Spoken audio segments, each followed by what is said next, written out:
Les enfants en nutrition sont des cibles très vulnérables sur le plan alimentaire. Pourquoi? Parce que c'est dans l'enfance qu'on adopte les comportements alimentaires qui nous suivent pour la vie. Et l'enfant, lui, son besoin physiologique, le besoin le plus important pour lui, c'est de se construire. Moi, nutritionniste, quand je vois les petits déjeuners sucrés chez les enfants, je ne vois principalement que du sucre et du gras. Du sucre et de l'huile. Parfois, c'est des croissants, c'est du blé qui a été pétri dans du beurre ou de l'huile en grande quantité. Le lait, c'est du sucré, le sucre, c'est du sucre. Finalement, vous avez une omelette qui vient surnager là, sans légumes. C'est vraiment des petits déjeuners qui ne préparent pas l'enfant à être concentré.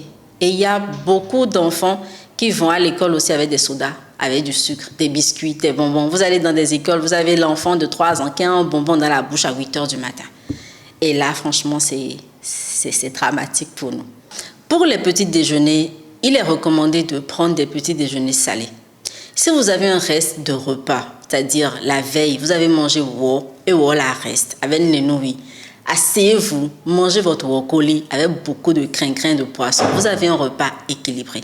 Vous pouvez prendre des avocats avec des tranches de pain complet. Vous pouvez prendre des œufs avec des légumes et du pain. Vous pouvez prendre du poisson que vous avez émietté. Vous avez coupé de l'oignon dedans. Vous avez mis de la tomate, un peu de carotte. En fait, priorisez avec vos enfants des petits déjeuners salés qui contiennent beaucoup de légumes. Parce que vous verrez que si vous optez pour des petits déjeuners salés, vous avez plus de facilité de mettre des légumes dedans.